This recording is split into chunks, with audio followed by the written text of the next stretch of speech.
Secretary पे थी 240 रुपए। प्रदेश सचिवालय के कर्मचारियों ने खोला सरकार के खिलाफ मोर्चा। प्रदेश सचिवालय शिमला के कर्मचारियों ने सरकार के खिलाफ मोर्चा खोल दिया है। सचिवालय में दूसरे विभाग के कर्मचारियों को सेकेंडमेंट आधार पर नियुक्ति दिए जाने का कर्मचारी विरोध कर रहे हैं।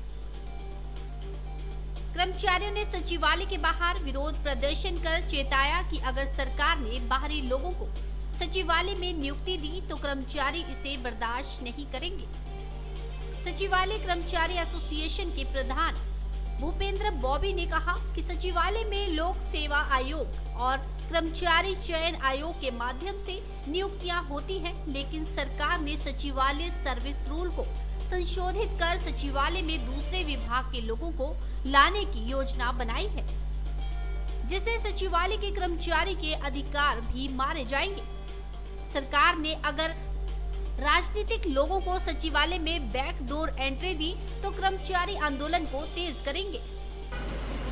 कमीशन, स्टेट ऑफिस, उनको जो है अभी तक सेक्रेटरी।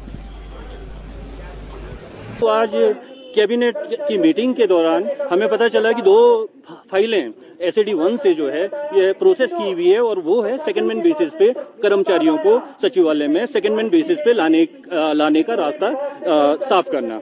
और दूसरी फाइल है कि RNP रूल में बदलाव करके सचिवालय में जो है रिक्रूटिंग एजेंसी है हमारी, अलग अलग रिक्रूटिंग एजेंसी रहती है, जैसे आपको पता है स्टाफ सिलेक्शन कमीशन है, HP पब्लिक सर्विस कमीशन है और अपने क्या कहते हैं YSS के थ्रू स्पोर्ट्स कोटे से आते हैं, एक्स सर्विसमैन सेल से आते हैं। परंतु ये क्या जरूरत पड़ गई है, 82 हमारे जो बच्चे हैं जो पिछले कल आपको ध्यान होगा छोटा शिमला में जिन्होंने धरना किया था, उनकी फाइनल स्क्रूटनी हो रही है।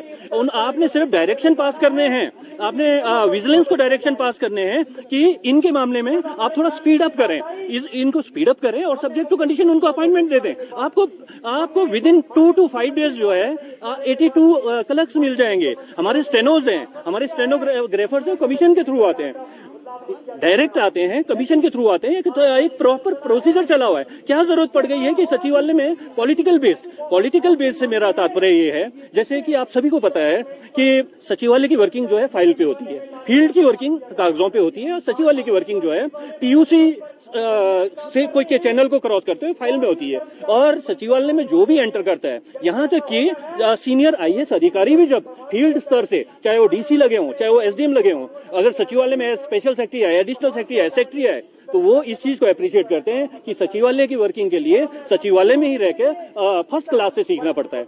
जब इतने सीनियर ब्यूरोक्रेट्स वो एडमिट करते हैं कि सचिवालय की वर्किंग के लिए फील्ड के एक्सपीरियंस की जरूरत नहीं है, सचिवालय आके ही आपको यहाँ की वर्किंग को आपको सीखना पड़ेगा।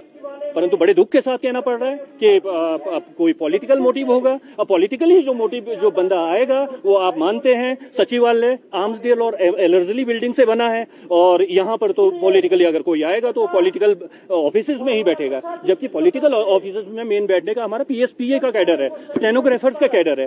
ब्रांचें जो होती है वो सचिवालय या किसी भी सचिवालय की, मैं तो आपको UNO की बात करूं, UNO सेक्रेटेरिएट, पूरे हमारे इंडिया में जो भी सेक्रेटेरिएट है, हर एक का जो आधार है, हर एक का जो संगठन की रीढ़ है वो सेक्रेटेरिएट ही है। और यही वजह है कि आज हमने सिंगली ये दूसरे विषय जो हम जोड़ रहे हैं, जिसमें कि public service commission, Lokayukta, governor secretariat को सेक्रेटेरिएट पे नहीं दिया जाना हमारे मेन मुद्दों में से एक है। परंतु आज जो है मेनली हमारा टारगेट ये है कि सचिवालय की जो भी सर्विस रूल्स हैं उनमें कोई अमेंडमेंट नहीं की जाए और ये जो बैकडोर एंट्रीज हैं सेकेंडमेंट के माध्यम से इसको तुरंत रोका जाए। और अगर ये किया जाता है या इसमें सरकार एडमेंट रहती है तो हम एक कंटिन्यूस यहाँ पर एक धरना देंगे। और मैं तो इतना भी कहूंगा आपको कि यदि यही एडमेंट रवैया रहा तो जो सेक्रेटेरिएट एसोसिएशन है वो बहुत अनंतकालीन हड़ताल तक भी जा सकती है।